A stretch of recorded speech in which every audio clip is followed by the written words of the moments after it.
Call this meeting to order. Welcome to meeting number 159 of the Standing Committee on Finance. Today's meeting is taking place in a hybrid format. All witnesses have completed the required connection test in advance of the meeting. I'd now like to remind participants of the following points.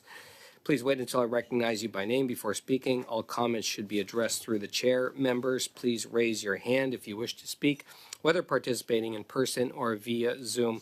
The clerk and I will manage the speaking order as best we can.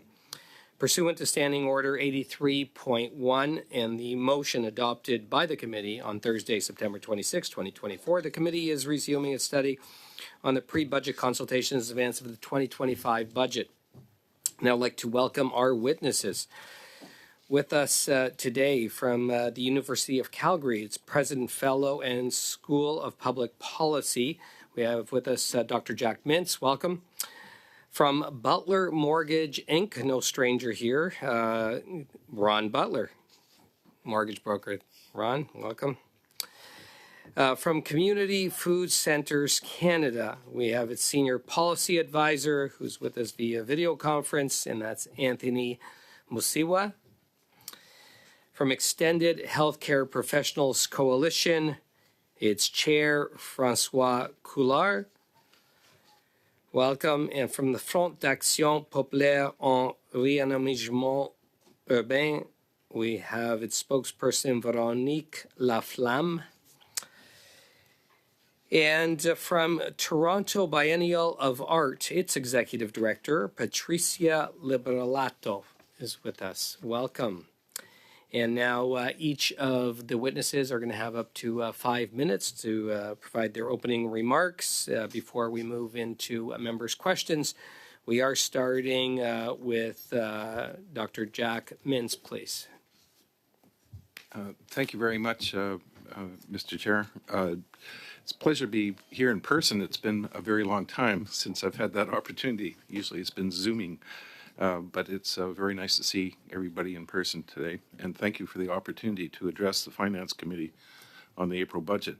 I've decided to focus my comments specifically on capital gains taxation, which is one of the most complex areas of tax policy.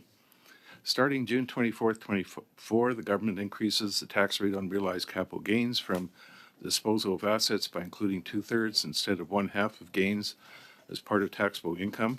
For individuals, this increase applies to realized capital gains of net of losses in excess of $250,000. For corporations, the higher rate applies to all of their net capital gains. The budget estimates that only 40,000 individual taxpayers, 0.3% of all filers, and 307,000 corporations, 12.7% of all corporate tax filers, will be impacted by the increased capital gains tax. The lower number of personal filers hinges on the design of the tax change, including a $250,000 capital gains threshold for individuals, which the budget claims limits its economics cost and its incidence on the wealthiest. However, capital gains are often lumpy because assets are sold regularly. Many taxpayers may realize more than $250,000 in capital gains in a single year, but not in others. Significant asset disposals, such as selling real estate, farmland, business assets, secondary homes, or during events like death or emigration may occur only once or twice in a person's lifetime. Longitudinal data from 2011 to 2021 shows an average of 40,664 tax filers per year reporting capital gains exceeding $250,000, aligning with the budget's forecast. If these were the same individuals each year, the affected group would be small. But further analysis reveals that nearly 2/3 of taxpayers who reported over $250,000 in capital gains in 2011 did so only once in the subsequent 11 years, and only about 3.5% reported such gains in 7 years or more. Importantly, many of these taxpayers have middle class or modest incomes aside from their capital gains. In 2018, 50% of those with $250,000 in capital gains had non-capital gain taxable income below $117,592, with 10% only having $18,131. This demonstrates that significant capital gains can occur for individuals who are not consistently high earners. Far more Canadians will be affected by the tax change than the government seemed to anticipate. I estimated that 22,088 unique Canadian taxpayers per year, or 1.26 million Canadians on a lifetime basis, or 4.3% of taxpayers, will be affected by the increase in the capital gains tax on individuals, half of whom earn less than $117,000 per year. The other claim in the budget was that the capital gains tax increase would have no impact on business investment. I will argue that this is incorrect for two reasons. First, like many other countries, Canadians have a bias to invest at home. Smaller companies don't have easy access to international markets. Companies that are Canadian controlled need a significant share of Canadian ownership, beyond 2.5%. Canadians have more information about domestic opportunities and risks than they have with respect to international assets.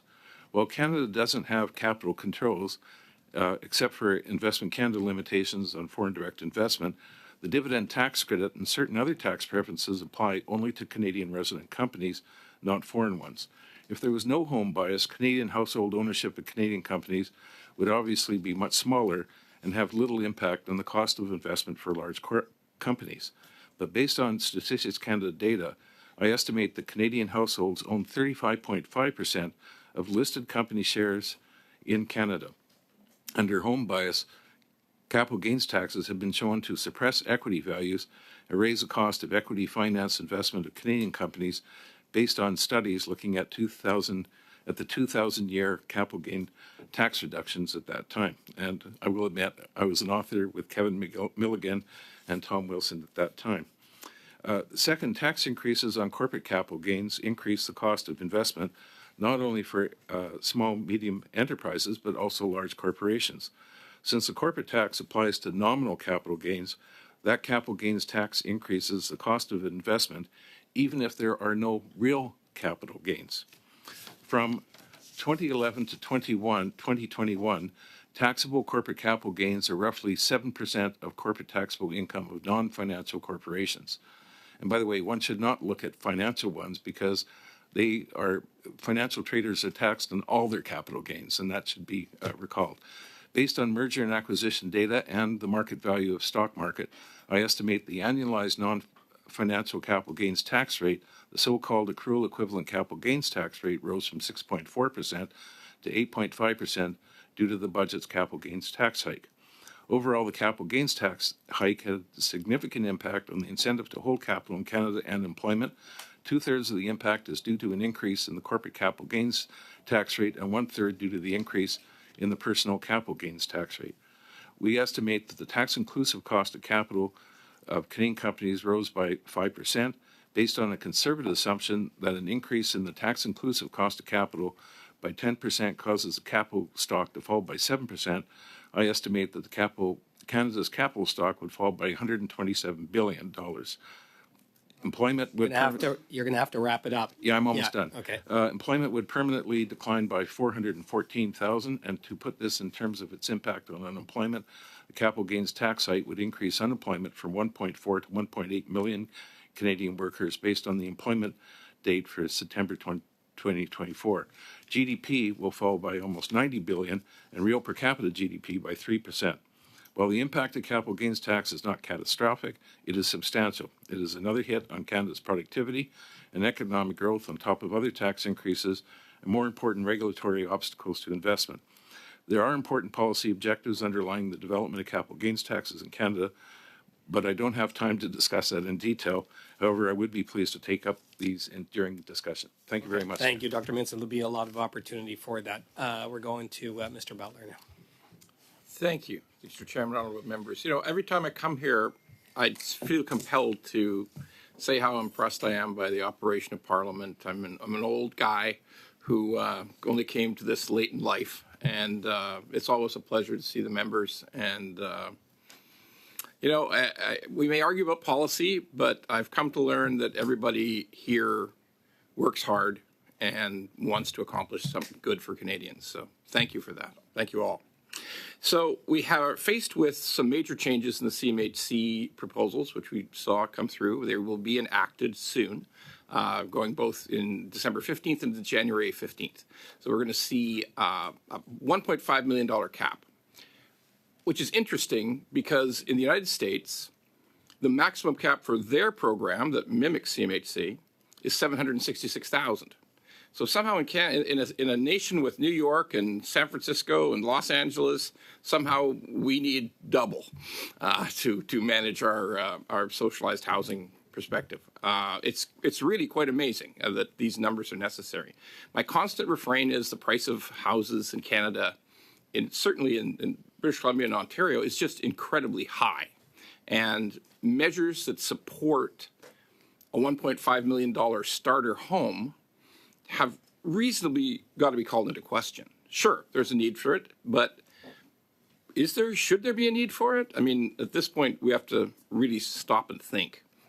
The interesting move to re-enter the refinance business. CMHC is re-entering the refinance business, which they left 14, 15 years ago, to provide extra units in up to $2 million homes. You can get a mortgage up to $1.8 million if you add extra units to an existing residence. Again, extremely high, and very interesting that we're back in the refinance business at CMHC. A good purpose, sure, we'd all like more mild density in our cities. It just makes a lot of sense. But that is an extraordinary number that Canadians will eventually backstop. Canadian taxpayers will eventually backstop. I know, and I've been constant refrain that I tell everyone, CMHC has delivered returns to the taxpayers for the last number of decades. It's not the other way around.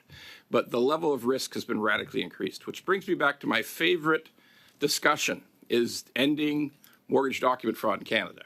It was announced in the budget in April that this steps would be taken, studies would be made, and the implementation would be on its way. In spite of the best efforts of the Department of Finance, it is becoming clear that CRA provides a certain level of resistance.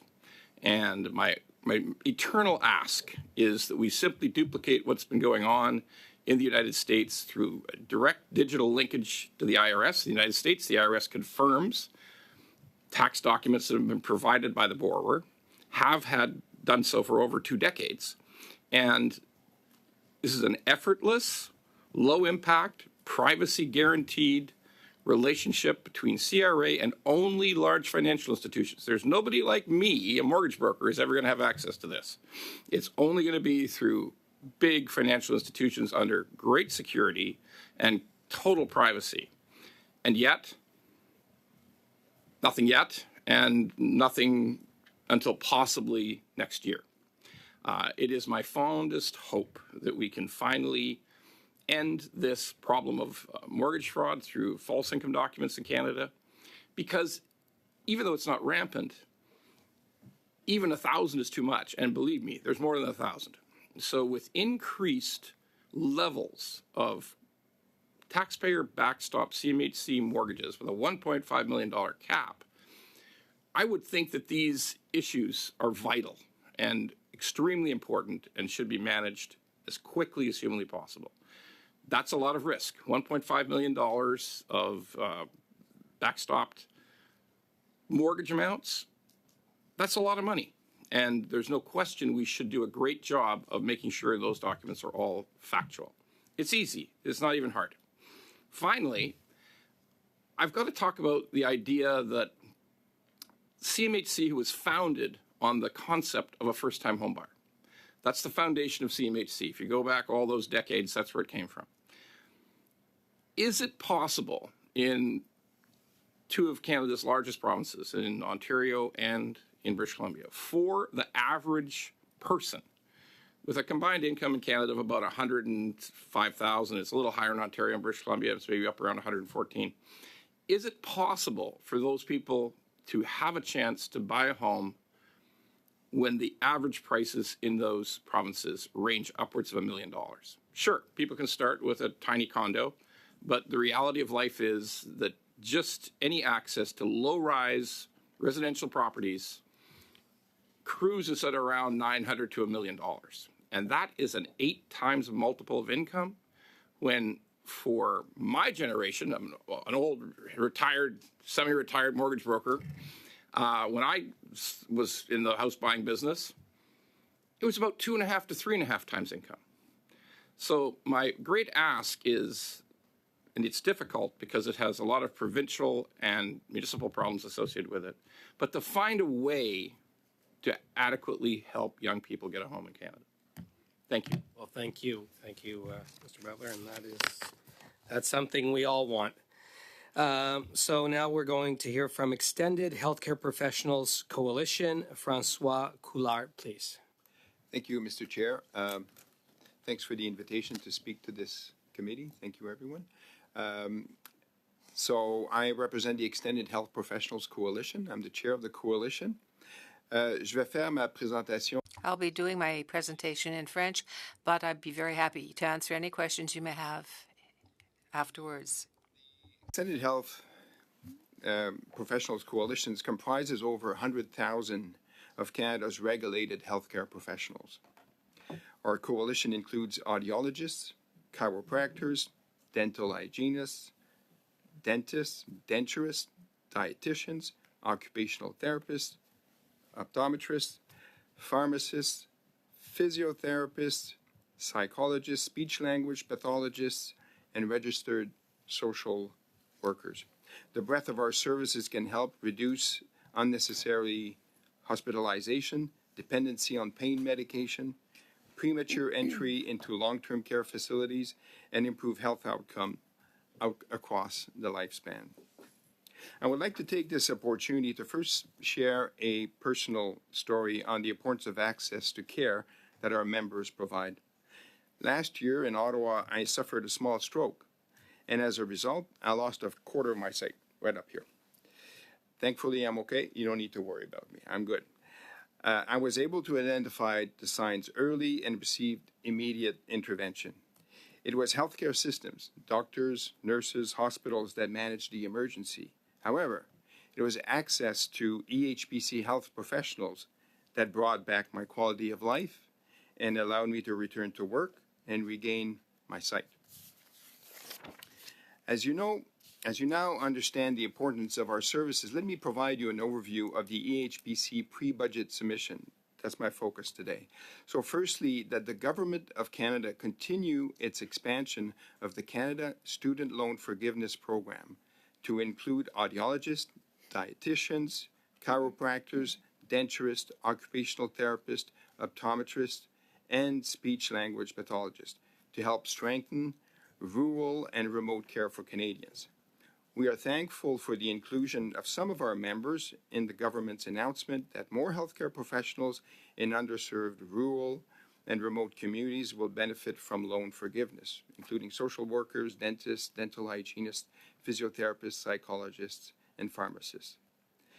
We look forward to an update on the progress towards its implementation. Canadians living in rural and remote communities deserve access to all of our members and the necessary services they provide. According to a report from ESDC and input from our members, we know that loan forgiveness would be an attractive recruitment option to attract healthcare providers to underserved areas. Our essential preventative, diagnostic, and treatment care options are particularly important in rural and remote areas where the population has a higher concentration of Indigenous and elderly populations. Our second ask is that the Government of Canada ensure the ongoing collection of pan-Canadian health sector workforce data across the public and private sectors. Currently, the data collected at the federal level does not encompass all of the necessary health professions. The information also collects only the number of professionals per 100,000. It does not capture essential information for health human resources planning, such as where someone is practicing, whether they are located in remote or rural areas, if they're practicing in a public or private setting, or their demographics. Our third ask is that the Government of Canada introduce a tax credit for eligible small and medium employers to help them expand their coverage for extended health care benefits for their employees. We know from our members that health coverage has remained stagnant for many years. At the same time, the cost of doing business has risen with inflation. For example, vision care coverage today is the same as it was in the 70s, despite improvements to vision care diagnostics and imaging. Coverage for our other member services is quite limited. An average coverage per employee is, say, $500 per year for services such as speech-language pathology, mental health, physiotherapy, occupational therapy, etc., which only pays for 2 treatments. The cost of providing these plans is most expensive for small employers. Our final ask is that the federal government establish a primary health care transition fund to improve access to interdisciplinary community team-based primary care that integrates services provided by extended healthcare professionals. With increased federal investments in primary care settings, early intervention, and timely access to care, Canada has an opportunity to transform the current overwhelmed and expensive health system to a community-centric, health and wellness-based model of care with an emphasis on health promotion and injury and disease prevention. This fund would help support and expand existing models such as Ontario's family health teams, Alberta's primary care networks, and Quebec's local community centers to include more extended health professionals. We appreciate the time you have given us today, and we look forward to answering your questions. Thank you. Merci. Thank you, Mr. Coulard, and we're glad to hear about your recovery. Now to Front d'Action Populaire en Réaménagement Urbain and its spokesperson, Véronique Laflamme, please. Good afternoon. I'll be speaking in French. Chair, Vice Chair, members of the committee, thank you so much for inviting me. Our association has been in Quebec, and we cover more than 130 organizations. We deal with social dimensions. Quebec and all the provinces are experiencing a rental housing shortage, the most severe in 15 years in Quebec, but also elsewhere in Canada. But the housing crisis is now defined by scarcity and unaffordability. Despite the acuteness of the shortage and the scale of the consequences, the current crisis is experienced by tenants, and it can be summed up by not by scarcity alone. It seems to me that now some 110% are not affordable or accessible. There are many rental households that are having to represent around 90% of their income at the moment, and the scarcity of the stock is making it even more inaccessible. It is affecting more and more rental households, which up to now, were concerned, but now it's getting even worse. Over the past years, unfortunately, the decrease in stock has been based on the fact that there is an increase in prices. The inadequate stock it represents a crisis that also reflects on their ability to pay in terms of the housing available, and Canada recognizes that. There are very few alternatives to housing that is too expensive. Not just in the private sector, but elsewhere. There is a price for housing that should respect the capacity of housing available. That lack of housing units has clearly contributed to the situation of people who find themselves facing this situation in Canada. Now, in terms of the coming budget, we would like to see the government do something to reabsorb the crisis, whether it's in terms of co-ops, in terms of social housing, community housing, or elsewhere, or otherwise. But there can be a diversity of housing that is offered to people who find themselves in that situation, Indigenous people, single mothers, and so on.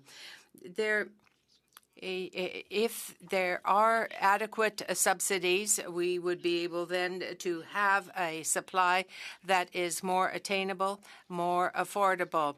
It would be a formula that would allow us to act, to react against the crisis and also to meet the needs of the people.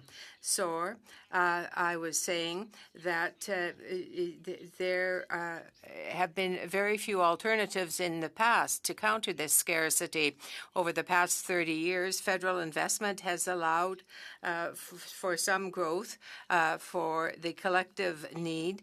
But over the course of 20 houses, there was a growth of 1.9%, and it's much the same across Canada as in Quebec. But with chronic underfunding, the fact is that the proportions of attainability have stagnated throughout Canada. What was put in place in 2017 visibly has not really contributed to the improvement of the situation, because there are people who have a very modest income who have to contribute a very large portion of their salary, according to Statistics Canada. The National Housing Strategy was poorly targeted, and it has led to the high cost of housing in all sectors. There was a report from the Auditor General, and it has been pointed out in other reports as well. So it would. I have to say that we have missed the target in that area in terms of the National Housing Study. But on a happier note, there is the budget, and the Canada Housing Plan have been able together to reallocate some funding where it has been requested in the past. Unfortunately, though, the major part of federal investments are targeted on the private sector, and there is insufficient attention given to the nonprofit sector. Social housing. Social housing is in great need.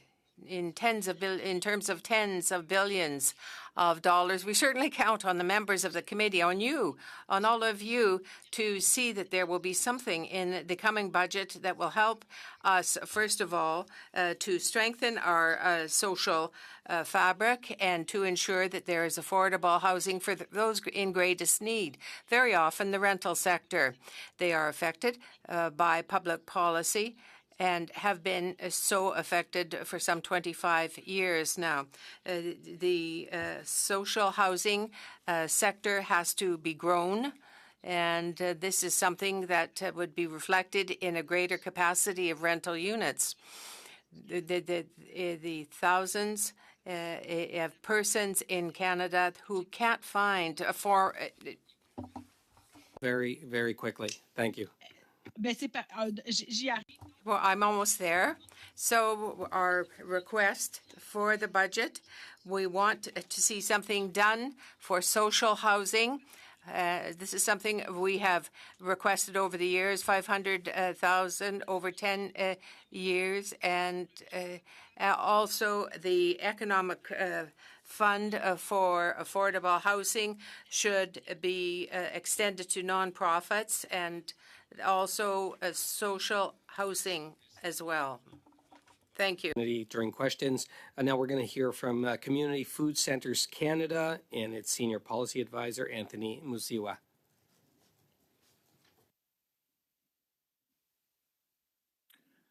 Thank you, Chair, and good afternoon to the committee members. Thank you for the opportunity to present today. My name is Anthony Musiwa, and I'm the Senior Policy Advisor in the Poverty Action Unit at Community Food Centers Canada. I'm joined here by my colleague, Jasmine Ramsey-Rizai, who's the Director of the Poverty Action Unit at Community Food Centers Canada. At Community Food Centers Canada, we support and strengthen the community food sector, collaborating with our 6 regional networks and more than 400 partners for progressive policy change. We envision a country where the right to food is realized for all, and where every community has a place for food that nurtures health, well-being, belonging, and social justice. Our head office is actually located in Ms. Desrowski's riding, and we really appreciate the support she has provided us over the years. As we gather this afternoon, it is crucial to acknowledge that we are facing a grave food insecurity crisis. Nearly 8.7 million people in our country are experiencing food insecurity. That is 1 in every 4 people who are compromising on the quantity or quality of food they eat, with some even going for days without eating. This crisis has only worsened, with food insecurity rates increasing by 26% in 2023 compared to the previous year. Our partners on the front lines share alarming insights into the stress faced by the millions of Canadians who cannot afford adequate, nourishing food. For example, in 2023, the Depot Community Food Center in Montreal distributed approximately 20,000 food baskets, and that is double the number they had distributed the previous year. They have had to turn people away from their food access programs, and to reduce the number of food program days they provide their food access programs for the very first time ever. This is a challenging situation that is playing out across the country. We also know that Indigenous and racialized peoples, people living with disabilities, single adults, single-parent female households, newcomers, and trans people experience food insecurity rates that are 2 to 3 times as high as the national average rates. As food prices and the cost of living continue to rise, while incomes remain stagnant, this crisis will only worsen. We need comprehensive, sustained, and accountable government action. Governments have been offloading their responsibility to food banks, but food banks and emergency food programs are merely band-aid solutions to a much deeper problem. Food insecurity is fundamentally an income problem. In our recent 2025 pre-budget submission, we emphasized the need for urgent action that addresses the root causes of food insecurity, which is inadequate incomes, so that everyone can afford to meet their basic needs. We proposed evidence-based policy options to increase household incomes and ensure all Canadians can afford adequate, nourishing food. We recommend creating a dignified income support program for people aged 18 to 64 who are living in households facing food insecurity and poverty. This can be done in 2 complementary ways. First, we could transform the existing GST-HST credit into a groceries and essentials benefit that provides $150 per month per adult who are living on low or modest incomes and $50 per child, helping to offset the rising cost of groceries and necessities. Another approach would be to transform the Canada Workers Benefit into an enhanced tax credit, a Canada Working Age Supplement. This could be achieved by removing the employment earnings requirement and increasing the benefit amount, ensuring that adults who are living on low and fixed incomes can afford their basic needs. We also recommend creating a more equitable and fair Canada Disability Benefit. While the Canada Disability Benefit is a step in the right direction, the proposed regulations are inadequate to lift most people with disabilities out of poverty and in food insecurity. We urge the government to raise the income threshold for eligibility above the poverty line, accounting for the additional costs of living with a disability. We also urge the government to increase the benefit amount, as a $200 per month benefit is grossly insufficient. Lastly, we urge the government to broaden eligibility beyond the disability tax credit, which is already difficult for people with disabilities to access.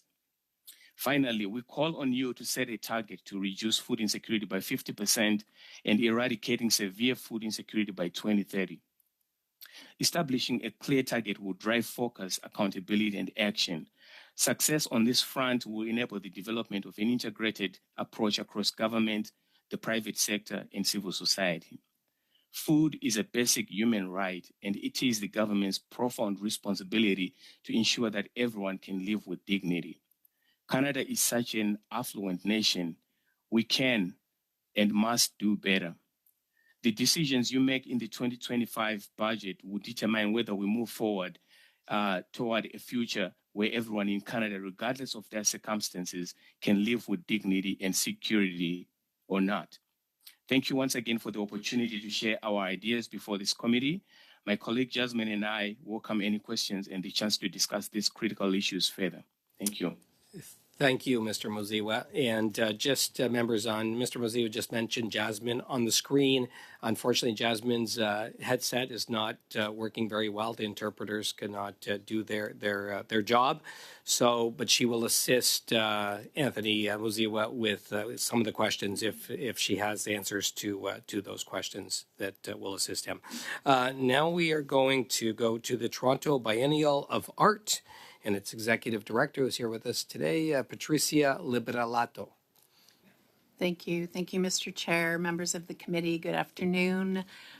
It's really wonderful to be here. Thank you for inviting me to appear before you. My name is Patricia Liberalato, and I'm the proud founder and executive director of the Toronto Biennial of Art, which launched for the first time in 2019. Our biennial is a 10-week international event held every 2 years. We commission Canadian and international artists to create new works for a citywide exhibition in dialogue with Toronto's diverse local contexts and communities. Our third edition, titled Precarious Joys, launched this September 21st and runs until December 1st. And you and all parliamentarians are most welcome to join us this year. Our biennial is unique in Canada. All of our art exhibitions, public programs, performances, and learning experiences are completely free of charge for the 10 weeks that the biennial is on. Free programming is essential in making contemporary art accessible to everyone. Access to art enriches individuals, creates lasting learning opportunities, and contributes to vibrant and healthy communities. Our artists reflect our city and country. In our current biennial, 90% of artists identify as Black, Indigenous, or people of color. 78% of our artists identify as women, trans, or non-binary. These stories enable us to connect across cultures and differences, sparking dialogue, community connection, and social cohesion. Our festival is also a major economic driver.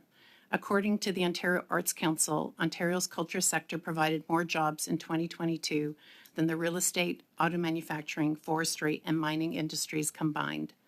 Each edition of our biennial drives over $30 million of direct economic impact and creates over 500 jobs.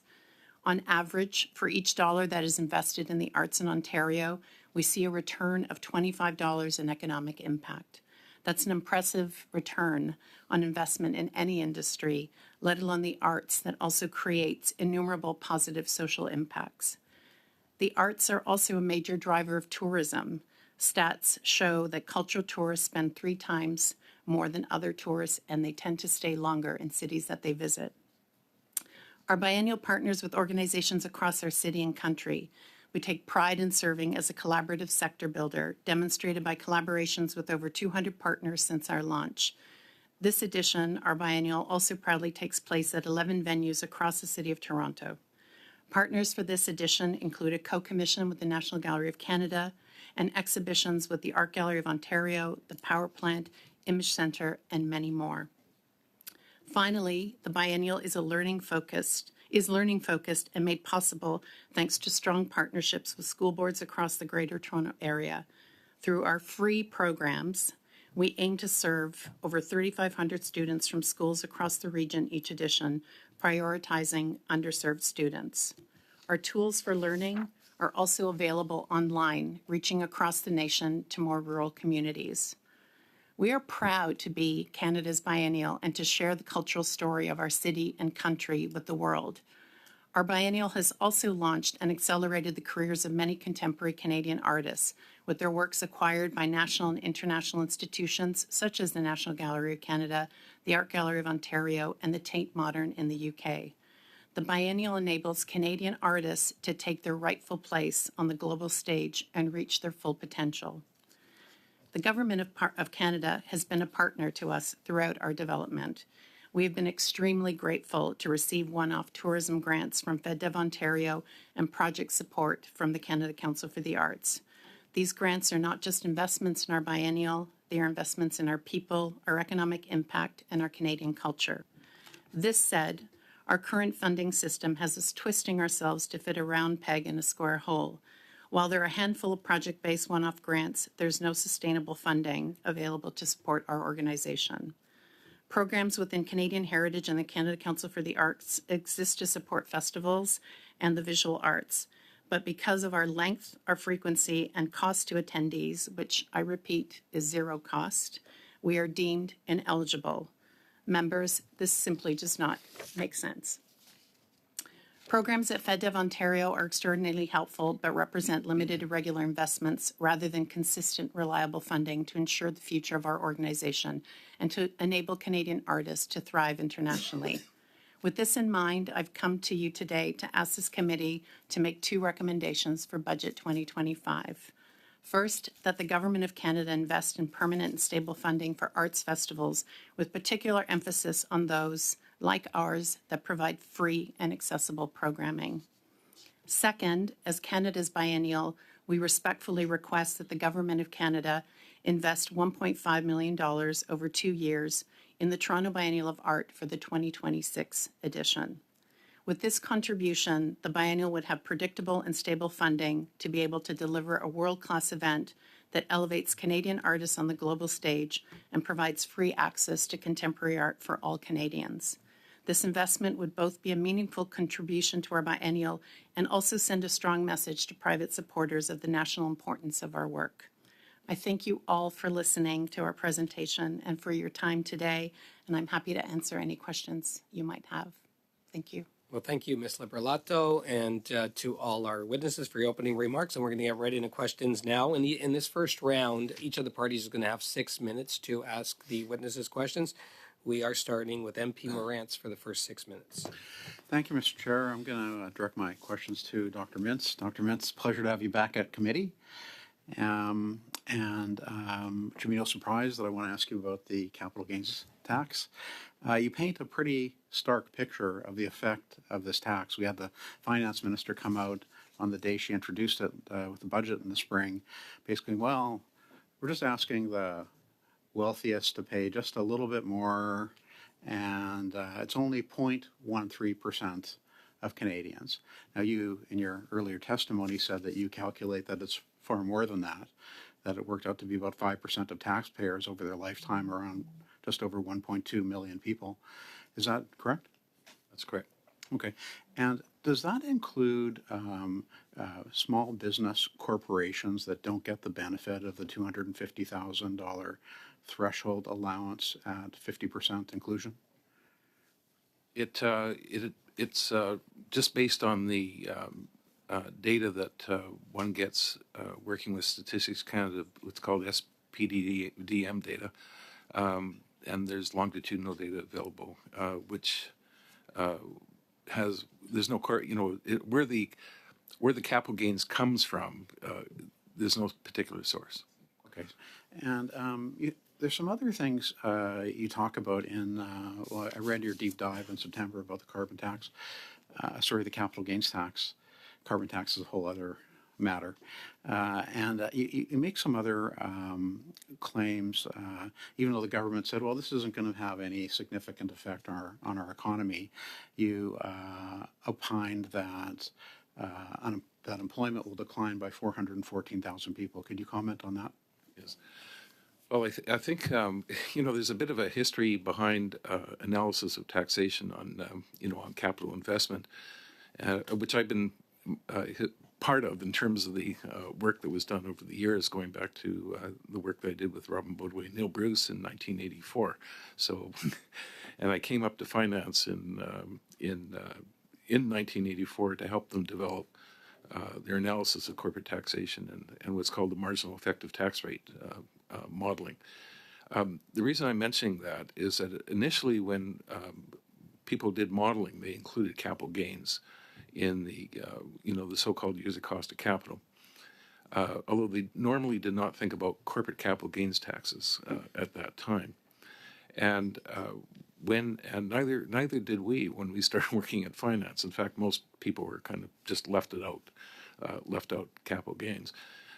Recently, actually, I've taken a lot of interest in this. In fact, I have someone working with me. But basically, to basically say this is that it's just incorrect to assume that there's no impact of increase in capital gains tax rate on investment, and it's for the two reasons that I gave. One, there's a home bias by individuals to own shares, and also the fact that when you increase the corporate capital gains tax rate, that will impact investment. So, but just for the people watching, to boil it down to the effect as opposed to all the stuff that goes on kind of under the point of the pyramid, all the great work that you do. At the end of the day, people are interested in what the effect is going to be on their lives. And you estimate that about just over 400,000 jobs will be sacrificed over this increase in the capital gains tax. Correct? Correct. And you also say that this is going to blow like a $90 billion hole in our country's GDP, which you estimate to be about 3% of GDP. And what I wanted to ask you about, there's been a lot of writing by economists lately about, our per capita GDP falling behind the U.S., that it's slow now or slower than it was during the Great Depression.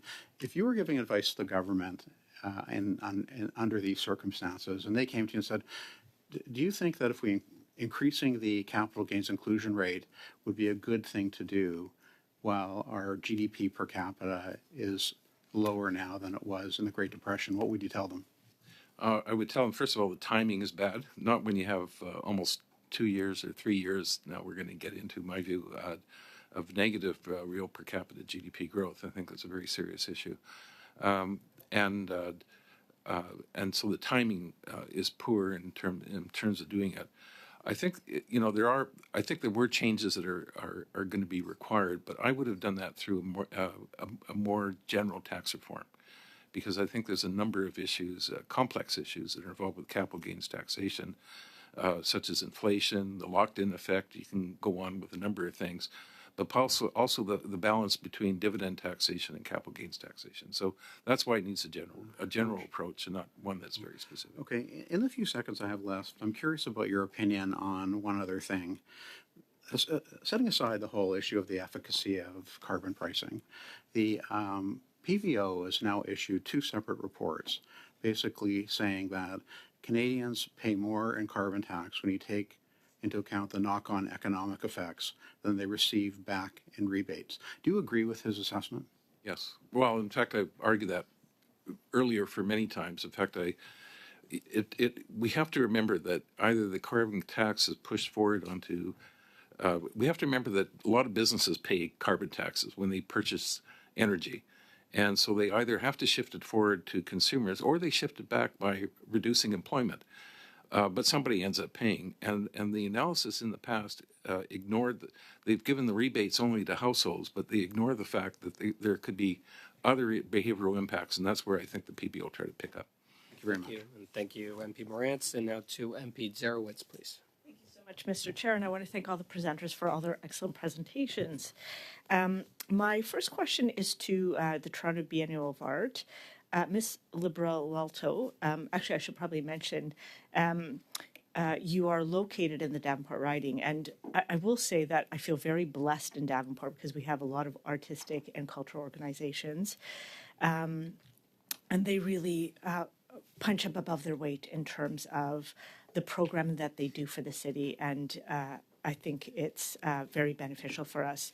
I just want to say thank you. 10 weeks of free contemporary art, 55 plus exhibits, 11 unique locations, and all free programming. That's a godsend for many families who just don't have a lot of extra money to spend.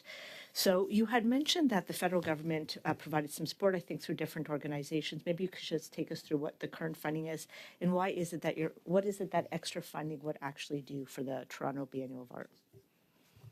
Thank you, MP Zarowitz. You're a big champion of the arts, and we all really appreciate it.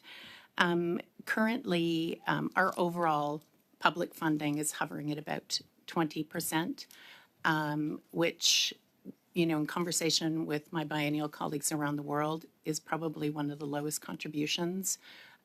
Most biennials in major cities around the world, like Berlin, Liverpool, Sydney, Guangzhou, see investment at 50% and up in their biennials because of the impact that biennials have on these cities and their communities. We've been super grateful for the support that we've received from the Canada Council through project grants at the federal level.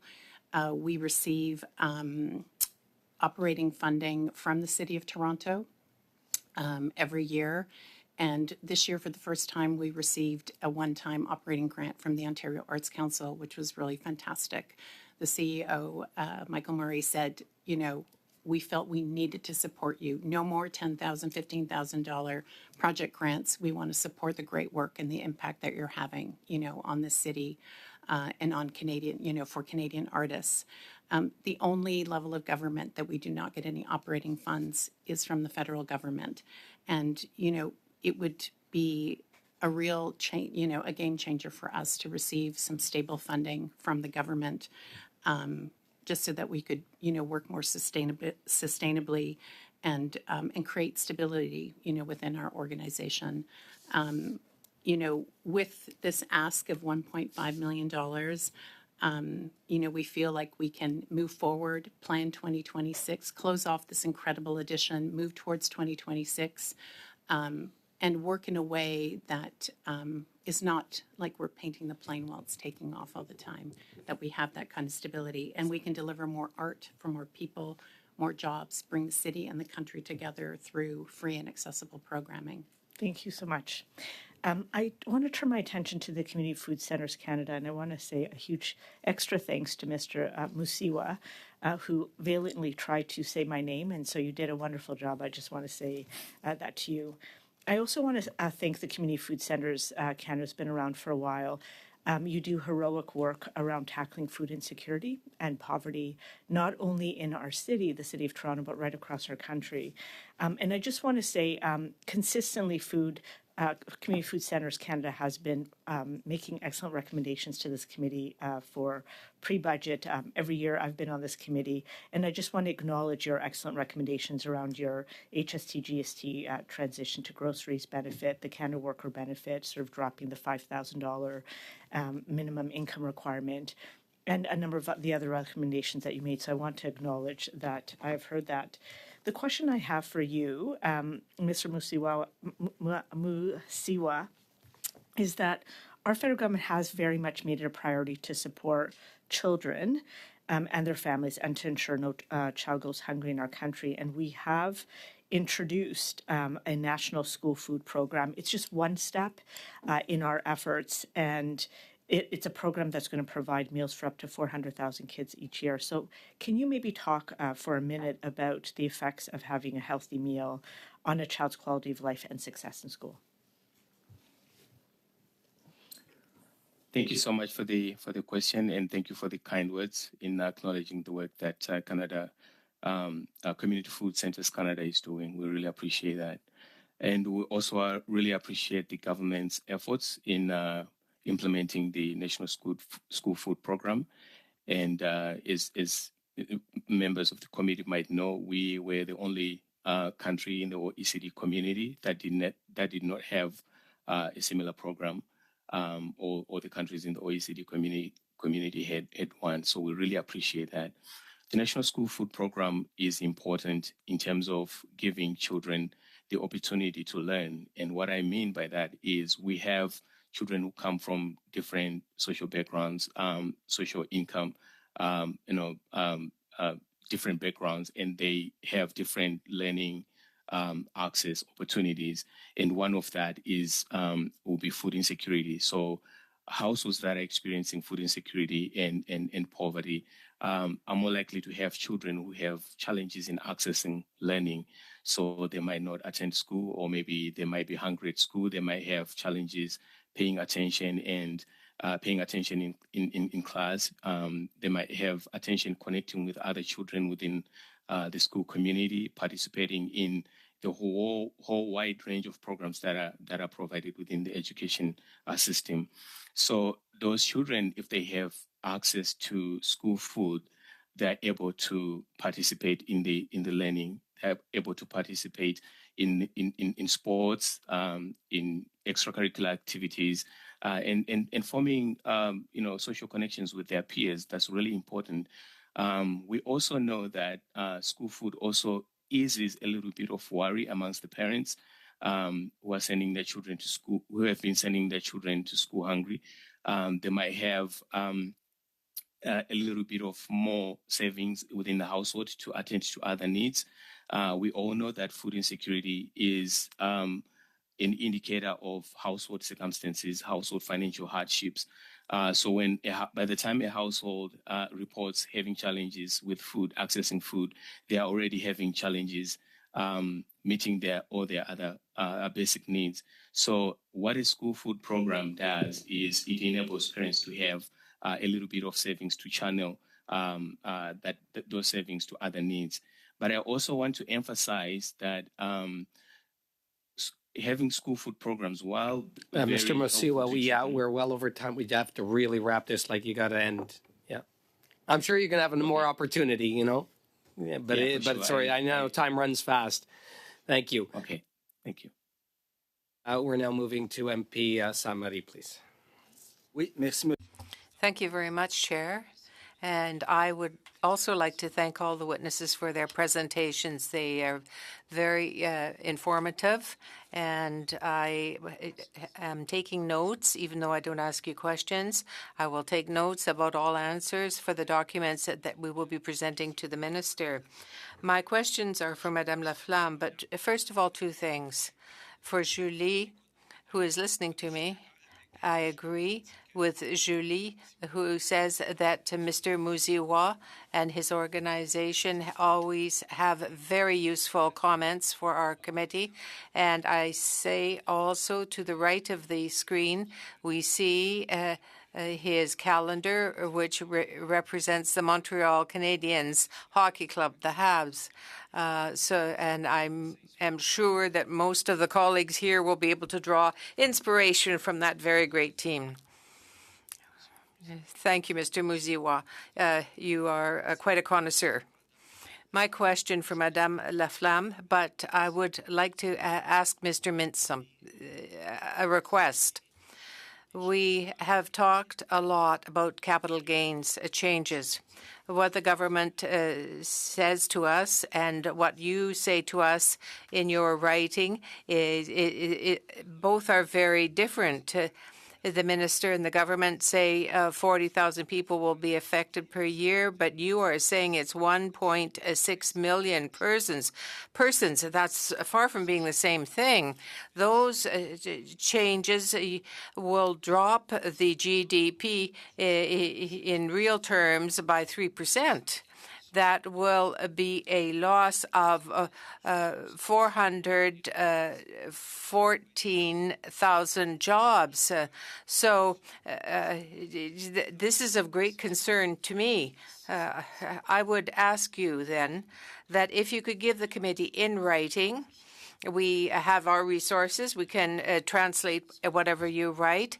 I want to know about your methodology, about your sources, and any information you have for economists to reproduce your results. Because your results are very different from what we are being told by the government representatives. So please give us in writing your sources so that we really can look closely at them, examine them, and deal with this very worrisome issue. Now, my question for Madame Laflamme. Did you have the time to finish your presentation, or do you need to say anything more to finish it? I could just say this about our recommendations. First of all, with respect to the very short-term recommendations, with respect to the economic update, I think we can improve the Renters Protection Fund, and that is essential work that would respond to the multitude of requests that we have. And that would help the housing committees and the rental associations. We were happy to see in the last budget that there was this protection that was offered. But unfortunately, there are thresholds in the programs that have been launched, which make it very difficult for small organizations to meet the criteria that are set out. So we have local organizations that have been launched to accomplish this very important mission, but the programs have to be reviewed to see if they are representative of the reality of the Quebec situation, of Quebec renters associations. Do they meet the parameters that were set out in the program? And this we have also this new co-op program, the co-op 2.0. We're happy with that. But there are housing co-ops that offer rents that are below market, and they are very few in number.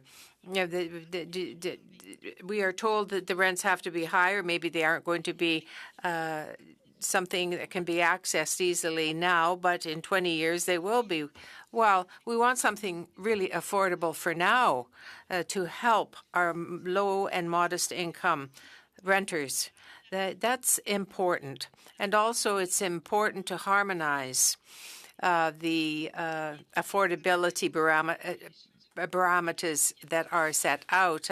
I probably think you have other questions, but if I were to add one more ask, it would be to broaden the rapid housing initiative.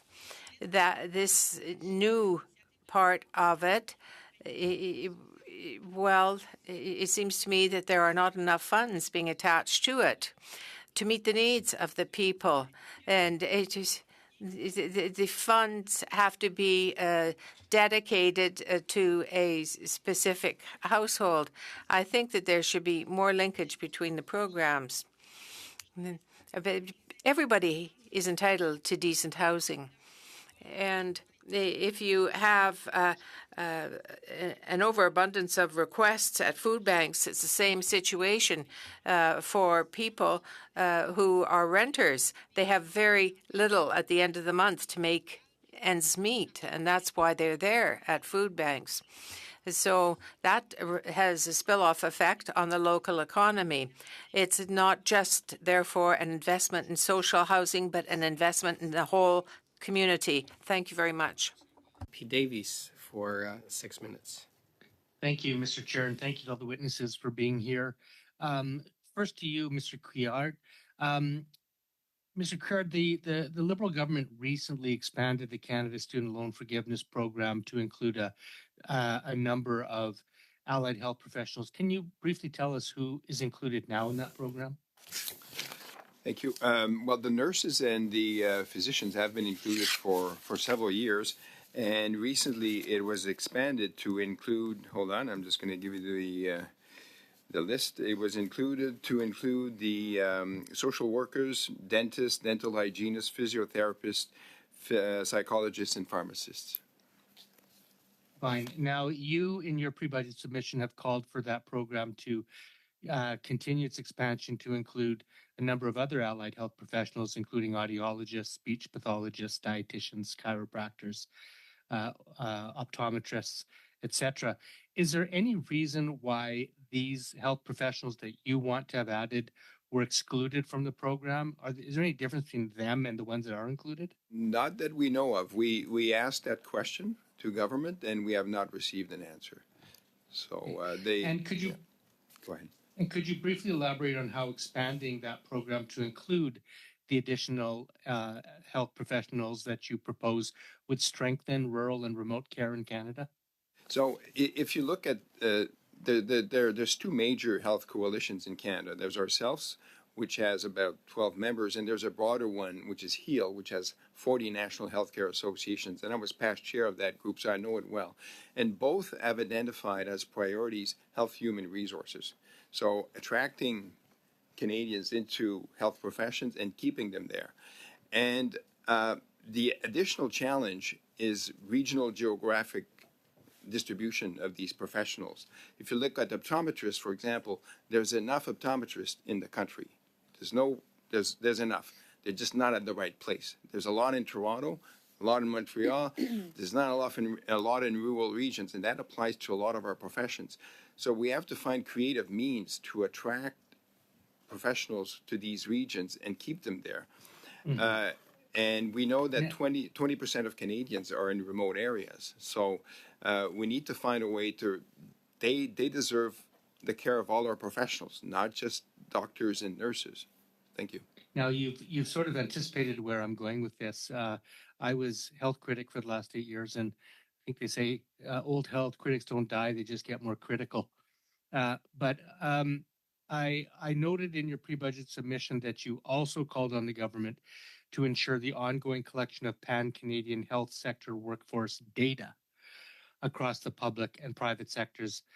Can you outline for us what types of data should be collected to support the healthcare system planning, recruitment, and retention? Absolutely, sir. So we listed some of them in our submission, but right now, so CIHI once a year will reach out to our professions. For example, they'll reach to optometrists, which I represent, and they'll ask us for the number of professionals we have, and that's about it. But you don't get into any granularity that would help you develop models to assess where to put your healthcare resources. How do you need more schools? Do you need to invest more in the private or the public sector? So knowing gender, knowing distribution in the country of those resources, knowing whether they're working in private or public practice, those are the sort of questions we're asking. And now with the new agency, Health Workforce Canada, they're going to be developing models, but they'll need the data. So we're just encouraging government to do a better job so be more ambitious in your collection of data. Thank you. Thank you. To Community Food Centres Canada, you have identified that nearly 1 in 4 people in this country experience food insecurity. That is inadequate access to food due to financial hardships. I think all of us should be shocked and ashamed that a country as wealthy as Canada has nearly 25% in that position. Can you outline the main factors that are contributing to high levels of food insecurity in Canada? Thank you, Mr. Davis, for the question. Very important one. So it's a multitude of factors that are driving food insecurity. And in our statement, we mentioned that poverty is the number one sort of factor that is driving food insecurity, and that encompasses a multitude of factors. So when you look at the cost of living, it has been increasing over time. But on the other hand, we haven't had any significant increases in people's disposable incomes. So, for example, when you look at from 2021 to 2022, the cost of living in terms of inflation rose by nearly 10%. But this is not a recent phenomenon. If we sort of cast a more sort of wider look, say for the past 25 years, we've actually seen that the cost of living has risen by roughly 36%, when you has risen by roughly 67% in terms of the consumer price index. But when you set that aside and you look at the increases in personal incomes, you actually see that it has risen by only 36%. So in other words, what we're saying is the cost of living has increased twice as much as people's incomes have increased. So that really leaves households with little to afford their basic needs. And are there any immediate federal actions that you would recommend to this committee to address that escalating crisis of food insecurity? What should we do about this? So the easiest one that we sort of highlighted in our statement and in our pre-budget submission would be to create the groceries and essentials benefit, and that is building on a system that we already have in terms of the GST and HST credit. And the government has done that before when they provided the once-off top-up to Canadians who were experiencing hardships in terms of inflation in 2023. And that's a system that provided money to households quickly and directly, but it was only temporary. So we can build on that. And in terms of the groceries and essentials benefit, is simply a matter of increasing the amount that families could receive, but also ensuring that it's also within the tax system that we already have. It's also kept in terms of the amount that goes to households. So, for example, if we look at the benefit thresholds, right, it actually goes. Mr. Musiwa, I'm going to need you to really wrap it up in very 5 seconds. If you want to close with anything before we move, go ahead. Yeah, for sure. So the groceries and essentials benefit, what it typically does is it provides money to households that need it the most. So households that are living on less than $25,000 a year. Thank you. Thank you, and thank you, MP Davies. And members, witnesses, we're moving to our second round. Times are a little different here in terms of question times. We're starting with MP Kelly for 5 minutes. Thank you, Mr. Chair. And Mr. Butler, good to see you here at committee. Can you talk a little bit about the affordability crisis? People know that housing is very expensive in Canada, but I'd like to hear some of your street level experience with young people trying to buy homes. I fear that we have actually already descended into a country where in many cities there are really two kinds of families: those who already own real estate and those that may never will, because it's families through co-signing and sharing equity in existing homes that make home ownership or what it takes to make home ownership possible. Can you comment on at the individual consumer level about the challenges and barriers to home ownership? When I started in the mortgage business nearly 30 years ago, there was a constant flow of people coming to mortgage brokers who are the assistant manager at a Loblaws or or a practical nurse. There was a number of people with absolutely medium level incomes that were easily accessed housing through CMHC and other means. These people don't exist anymore. Without family help, without co-signers, without significant gifts of down payment, in major centers across Canada, there are no opportunities for people of a moderate income, of the $55,000 to $65,000 income. There is really no opportunity for these people to enter the housing market, except in the very most tiny, microscopic levels of living in a sub 500 square foot condominium. And that's a tragedy. That's all you can describe it. Over the last 9 years, have we now got to the point where home ownership is no longer a reasonable middle class expectation? For young people, it's gone, unless they have significant help from their family. Will increasing the insurable mortgage ceiling to $1.5 million and extending the amortization period over which people can repay the money, will that change the or increase access for middle class people to become homeowners on their own? The maximum level of the new CMHC program, the income required is $352,000. There is no opportunity no chance, no reasonable hope that encompasses average earning people. Right. So what and what about for young people? Without parental assistance, let's say this. The old cap was $1 million. The number of people who could take advantage of the CMHC program near the cap is microscopic. If you talk to CMHC, the numbers are incredibly small. Again, without parental assistance, the barriers to homeownership in this country for young people with moderate incomes are vast, unless they live in very small rural communities in the prairies and in Atlantic Canada. And we've heard from Dr. Mintz that per capita incomes are dropping. So people's incomes are actually not rising to this new price structure. They're going the opposite way. What is it going to take for young people to have some hope of attaining home ownership like their parents did? I operate a small business with many of my employees under the age of 35. And amongst them, none of them are homeowners. And we're in the business of getting people homes. We're in the mortgage business. And their ability financially to accomplish this is simply not there.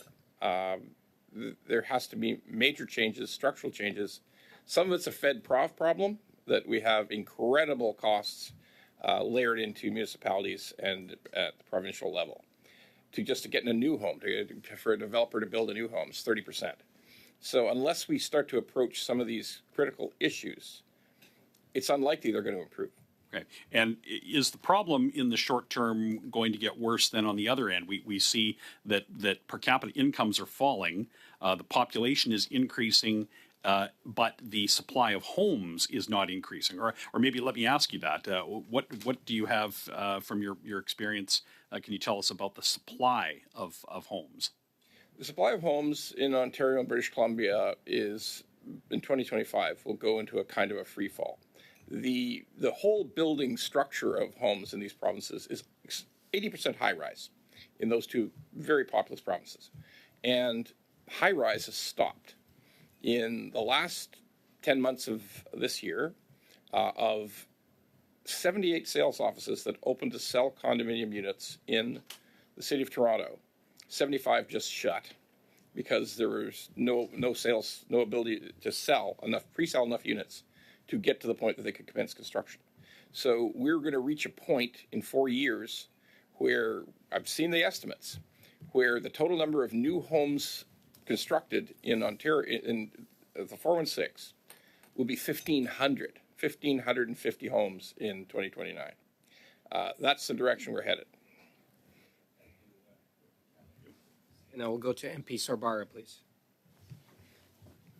Thank you, Chair, and welcome everybody to the committee. Some great testimony today. A couple of things that I'd like to highlight today, which I think are very, very important. First off, welcome, Mr. Mintz. It's great to see you. I enjoy reading the literature and the research you put out. I try to read everyone's, from C.D. Howe to MLI to Fraser, and sometimes even to the Canadian Center for Policy Alternatives, which I'm tending more on the center on the other side. Today's a good day, I think. And I say this in a lot of ways because today's not only a great day, but I think this actual decade is Canada's decade.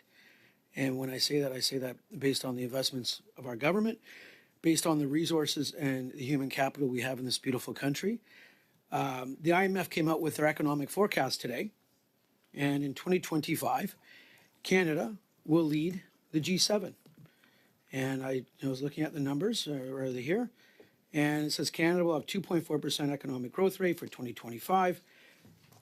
Better than the United States, the Euro area, and every country within the Euro area, Japan, and the United Kingdom. And we know that, and I say this to everyone gathered here, economic growth is hard to generate in a country. You have to have a lot of things in there. The recipe has to be done right. And I think we've largely done a lot of good things.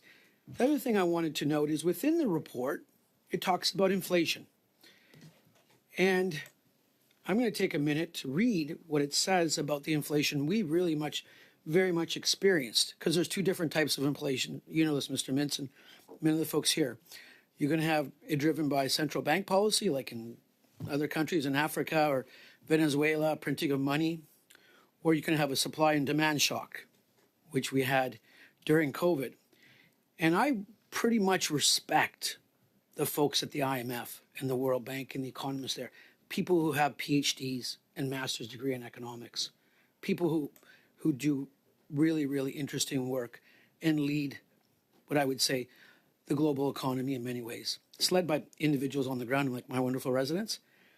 And when it says the war in Ukraine led to spikes in commodity prices, evidence suggests that the pass-through of sectoral price pressures to core inflation and the steepening of the inflation-slack relationship, that is the Phillips curve, are essential to understanding the global surge in inflation. This evidence is consistent with key sectors hitting their supply bottlenecks as demand rotated across sectors and was boosted over time by a drawdown of savings. This chapter offers a new lesson and confirms an old one for monetary policy. In extreme cases, when sectoral supply bottlenecks are widespread across an economy, interact with strong demand, inflation can surge. We had some bottlenecks during COVID, and then we had hits to commodity prices in Ukraine. And that's where we got our inflation, not the other way around. And I think that's important to understand because now inflation has come back down.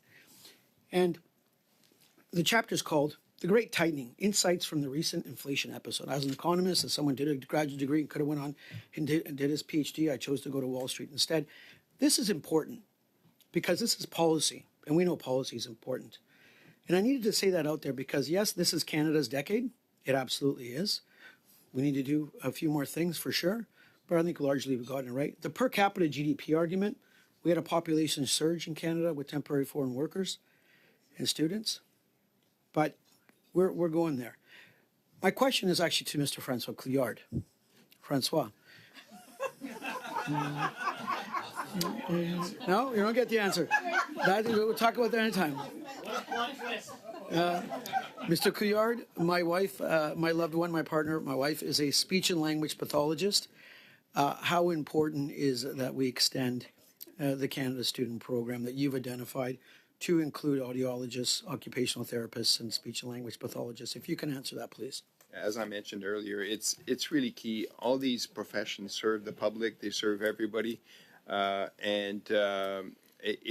If we want to attract health professionals in all the regions of our large country, we need to find creative ways. And this is, we think that this is, if you have other ideas, as an economist, we'd welcome other ideas.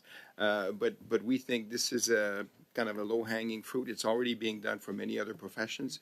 And speech language pathologists, optometrists, the other professions that haven't been covered are all essential. You're wearing glasses. If you lived in a rural area and you didn't have anybody to see you and support you, where would you go? What Of course, would you do? and I don't know how much time. I probably have less time, but look, frankly, confident countries invest in their citizens, and Canada is a confident country, and we'll continue to invest in our citizens. Thank you. Thank you, MP Sarbara. And now to MP Samari, please. Thank you very much, Chair.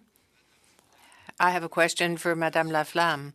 In your presentation, you illustrated the importance of having more social housing on the market. We have understood that it's 10% of the rental availability, and you say it has to rise to at least 20%. And there's also social housing, which would provide a more affordable housing in the private sector.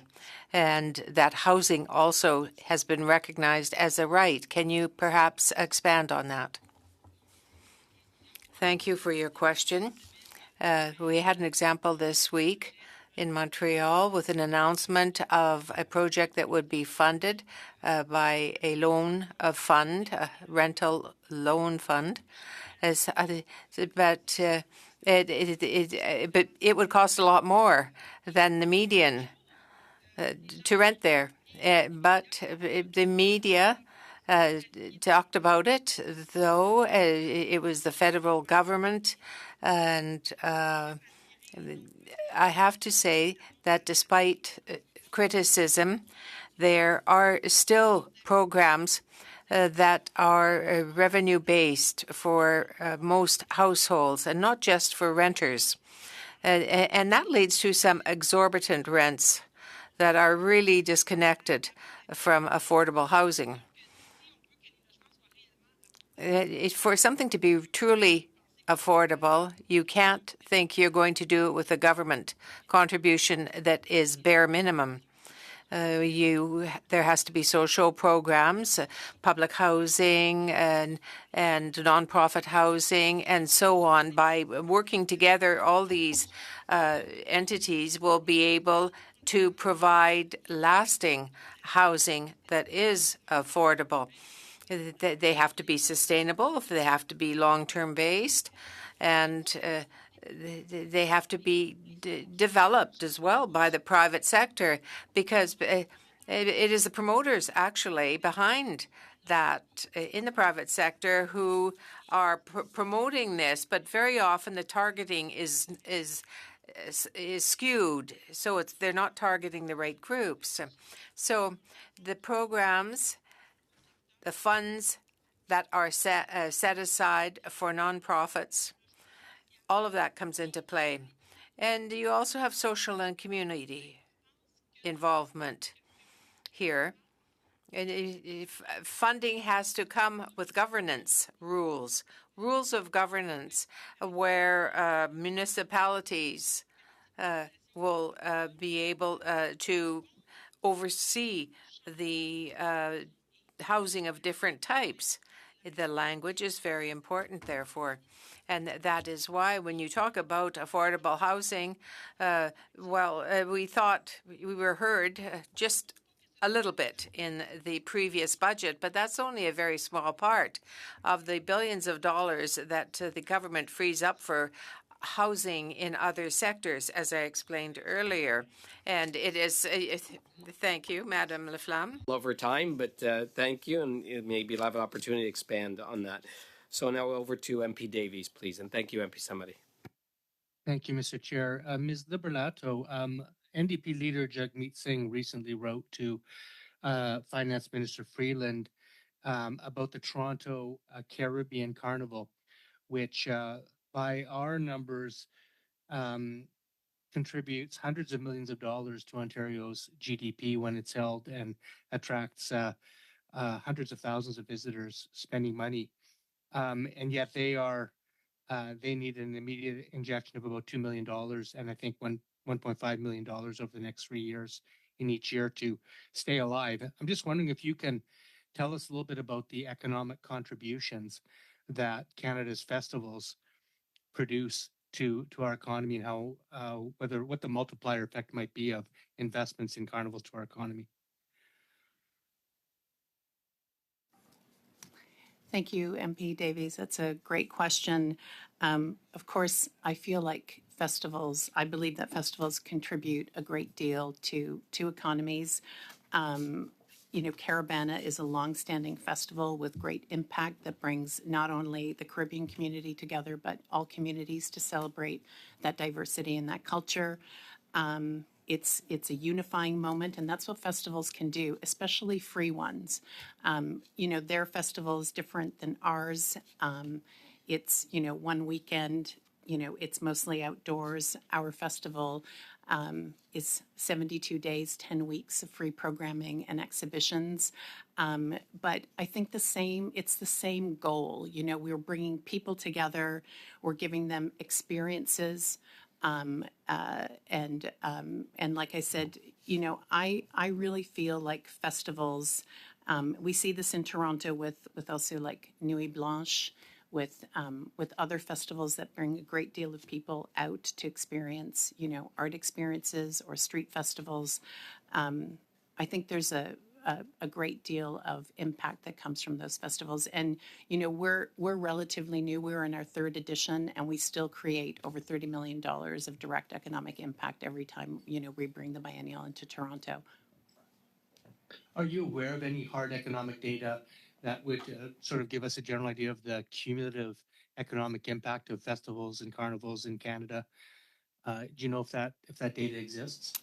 I know there is a lot of great data. We're also neighbors with Pride Toronto, but our work is fairly different. But I'm sure I could get that data to you if you were interested. We're always doing research on impact and also like partnerships. That's why we love to partner with other organizations and other festivals, because I also feel like together the impact is always greater.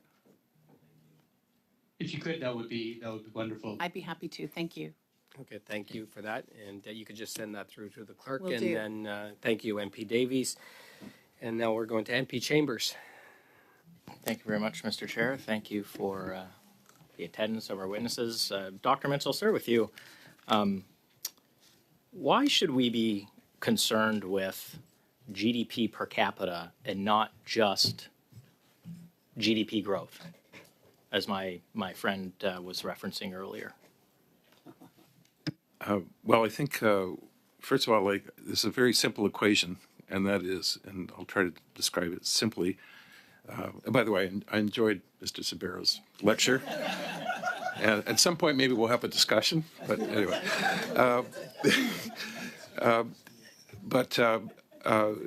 growth is equal to per capita growth, and the growth rate is equal to the growth rate in per capita GDP plus population growth, roughly. So if our growth rate, for example, is, let's say this current year is 0.9%, I believe, for GDP for 2024. Who knows what will happen in 2025? Even the IMF, who I taught some of the people who are there, I don't know. These forecasts are kind of hard to do. I think even given all the uncertainty these days. But just taking this year, you have 0.9% growth in GDP for Canada, if I recall the number correctly. The growth in population has been a little over 2%. So that means our per capita GDP has fallen by 2%, or minus 0.9%. So it means so if I can get declined because all our GDP growth in the past couple of years, or almost 3 years now, has been due to population increase, but and our per capita GDP has actually dropped. So using the economic pie analogy, the pie is getting bigger, but the slices are actually getting smaller. I think that's a good way to put it. And I think we also have to remember that per capita GDP growth depends on two factors. One is productivity, which has been virtually zero over the past 5 years. And productivity is the amount of GDP per working hour. But it's also affected by the employment rate and unemployment rate.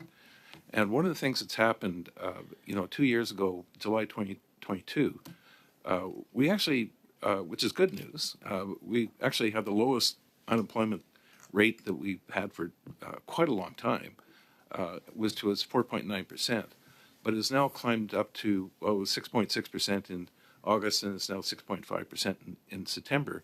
But the number of unemployed has increased quite dramatically to almost 1.4 million people, almost over 400,000 people since in 2 years. And what's really concerning is that 1/3 of that are young people between the ages of 15 to 24. And so not only there are people that can't buy a home, but there are people that aren't young people that are having trouble getting jobs. And I think that is a huge concern that we have to be worried about. Thank you very much. Just quickly before I move on, I just want to confirm, kind of brief yes or no.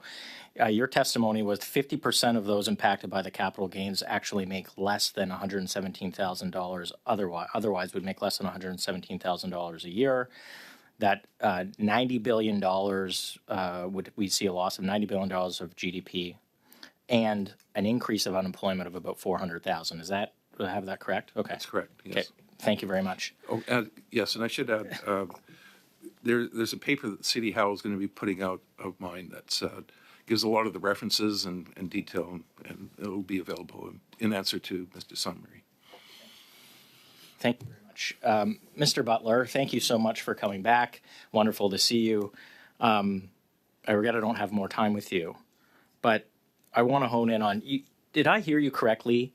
In 4 years, the number of homes that will be built in the GTA, or excuse me, the 416 is 1,500, not 15,000, 1,500. That's correct. So we could easily graph by these big towers, condo towers. It's easy to graph when they're completed within about an 8-month cycle, and there's no new ones being developed. So at that point, you end up with no homes. And that's based on current economic environment today. Correct. That's what is going to be the result. So when the finance minister says her economic plan is working, do you think that's what she means? I don't know what she means, but I can tell you factually that there's going to be significant unemployment in the construction industry in Ontario within the next 2 years, and there will also be this kind of catastrophic fall off in developing units for people to buy. Thank you, Mr. Chair. Mr. Chambers, MP Chambers, and now to MP Thompson, please. Thank you. And Mr. Killard, if I could begin with you. And often in this committee, when we speak about primary health care, it's through the lens of a single provider, physician-based. So thank you for expanding that conversation to the true multidisciplinary team-based collaboratives, because I firmly believe that is how we're going to meet the primary health care needs of Canadians, rural, obviously, and urban areas, and understanding that there is a real challenge in urban areas in Canada. And I certainly believe that, the beginning of the loan forgiveness, and I hear you clearly, that needs to be expanded to other professionals. And, that's been one really important thing, piece of this. But I also want to center on to the historic healthcare transfers to the provinces and the territories the government has made, and I certainly can speak to my province of Newfoundland and Labrador. It's been tapped up in significant transfers. One of the challenges for me is the lack of movement towards the true team-based approaches to primary health care. If you could speak to that and how your organization, what it is you feel that you can do, or what you're seeing across the country. Is there a movement to these multidisciplinary teams, or are we still looking for a physician-based solution? We think there's a movement. We hope there's a movement. It's not huge, but there's a little bit of movement. So what we're looking for is to amplify the momentum of that movement. The associations, the professionals we represent, really work on the margins of the current healthcare system. The current healthcare system is all about hospitals, doctors, and nurses.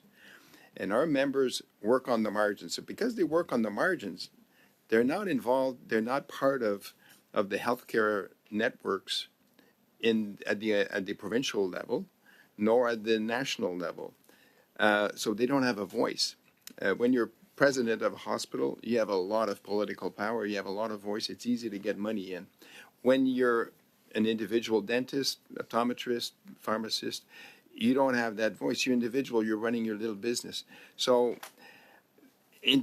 intuitively, it makes sense to find a way to better integrate all these professions so that we can work together. There is some collaboration, of course, but to do it at a systematic level, sharing information, sharing data about patient and outcomes. Thank you. So I know I don't have a lot of time, but this is really important for me. And I agree that the data piece is critical. Again, part of the conversations we've had over the past year in this committee, I've heard colleagues and other parties talk about dental care as though it's not part of healthcare, which I find frightening. And I certainly want to shout out how important that program is, because it is health outcomes. But what are the barriers, or how do we break those barriers down within society, within governments, within the professions that are really part of this multidisciplinary team?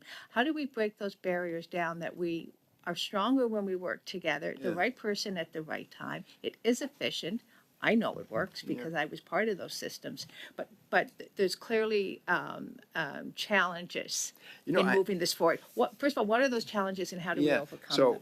I think if you look at some of our coalitions, I mentioned HEAL and ours, the HPC, we get together on a regular basis, and we find a way to agree on those priorities. And we're able to say on an annual basis to government, these are the 3 or 4 things we think you should focus on right now. And we've been very consistent. HEAL, which represents 40 national associations, has identified mental health, has identified home and community care, and health human resources as their priorities. And everybody works together. These meetings are a bigger table than this. Everybody agrees. And we all write documents together, and it's not a fight.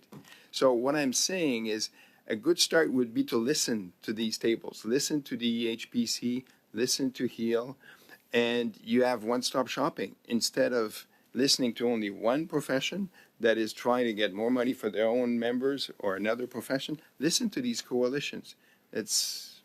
You get the common ask, you get the priorities. I don't know if that's helpful.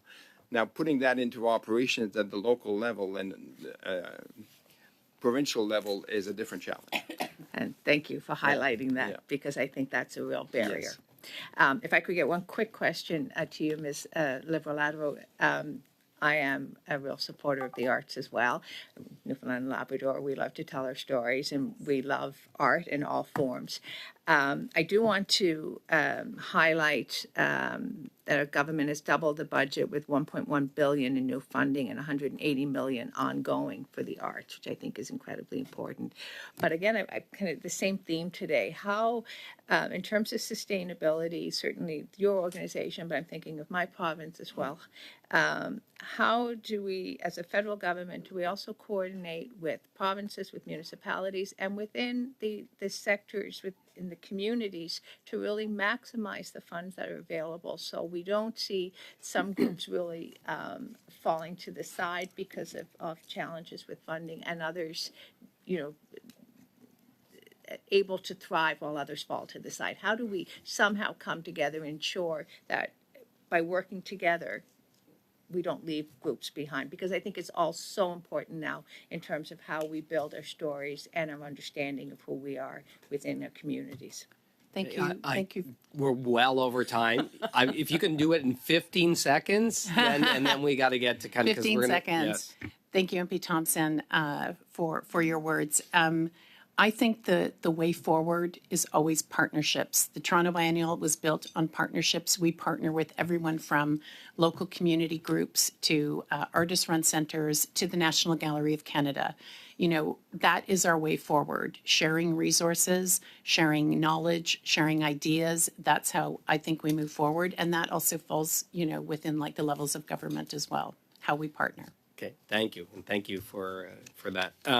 So yeah, members, I'm just looking at the time, and we don't have time for a full round, but we've got a significant amount of time still, about 20 minutes maybe. So we're looking at about 5+ minutes for each party again to ask questions in this final round, and we're starting with MP Hallen. Thanks, Chair. Dr. Mintz, our friend Mr. Sorbera, in his lecture or cabinet audition, I couldn't tell which one it was, painted a very rosy picture that Canadians have never had it better. It's something I think the Liberals continue to mislead Canadians about, that they've never had it so good. We know because the Bank of Canada has confirmed that Canada is in a break glass productivity crisis right now. GDP per person is on the decline. We also know that private sector job growth is flat or declining as well.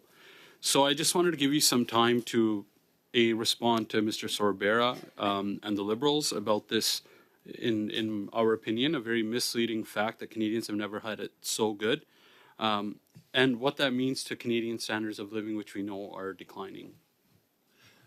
Well, first of all, I really wish I could agree completely with Mr. Sorbera that it's wonderful, and this is going to be a great decade that's going to come across. In fact, tomorrow morning I'm giving a speech at 8 o'clock in the morning, which is why I'm here, and it's going to be exactly on this topic. But just to be very brief, our per capita GDP has now dropped so much below the U.S., where the U.S. per capita GDP is now 50% higher than Canada. I think it's the biggest gap that we've had for quite a long time.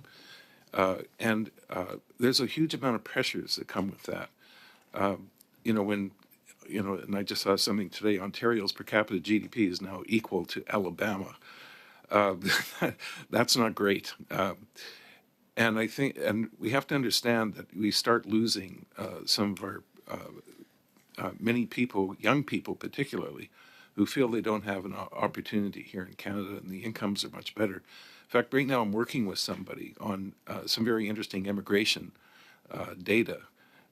And what we're finding actually is that one of the major factors that influence people moving to the United States, this is just the past few years, has been better economic opportunities in the United States, more so than family. So it surprised me. So I think that's going to be, and by the way, taxes also play a role, but not as big as just simply much higher incomes that are available. And we also ask people how they're doing, whether they're disappointed with what they ended up with in the United States or not. It's quite the opposite. They've been actually quite, it's turned out better than they expected on the whole. So, I think we have to, I think we need to be very worried about this. And if our standard of living is declining, it means that we won't have the income and we won't have the taxes to pay for many of the things like art. I'm very concerned about the food issue. I think that's a major issue. But it's the richer societies that can afford paying for these things, and if it's the poorer societies that have a lot more difficulty. So I think that, and I won't go into all the details now, but I think that the next 5 years are going to be very challenging for Canada. And I wish I could agree with Mr. Sabero, but I don't. I remember in 2014, I used to read articles with headlines such as, "The American Dream has moved to Canada." That was under Conservative government. And just up until last year, there was headlines that said, "The Canadian Dream is gone." Can you explain a little bit about that? I know you talked about youth and why they're moving out of here, but can you talk a little bit more about, is that economic issues? Does that have to do with investment? Like, what is it that changed? Well, we've had very poor private investment now for almost a decade, since the 2014 crash in commodity prices. We have to remember we are a resource-based economy, so it's very important. But many of the sectors have not done very well in investment, and so we're not growing. Businesses are not adopting the most latest technologies. In fact, our research and development has actually dropped in the past decade. When you look at some countries, even the United States, it's far more than what we have here. And of course, we've seen with the United States, the technology industry has really, been a huge factor underlying its growth. What are some of those barriers that are stopping from that investment coming into Canada? Why is it going the opposite way? I think there's a number of factors, but I think regulatory factors play a very big role. We can go into a lot of detail about that. I think in the case of taxation, I think some areas of taxation play a role, but we have to remember there's been some things that we've done since 2000 that have been good, encouraging investment. But I think right now there's been a real discouragement of it in terms of the past number of years. We've been raising taxes in a number of areas, of which capital gains tax is one recent one. Last question for you. We hear about the Liberals saying this is all about, they want to bring in generational fairness. But when we look at all these taxes, the carbon tax, which you talked about with my colleague, capital gains tax hike, declining GDP per capita, higher deficits, the doubling of the debt, is this really generational fairness for anybody?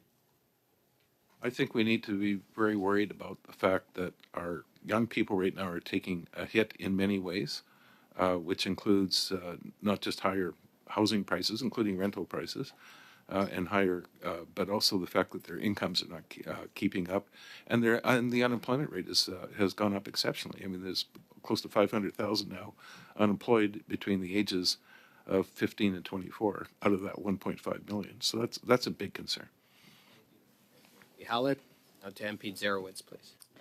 Thank you so much, Mr. Chair. I actually want to talk about productivity and economic growth, and I would like to direct my questions to you, Mr. Mintz. So I was glad that we kind of got there anyways.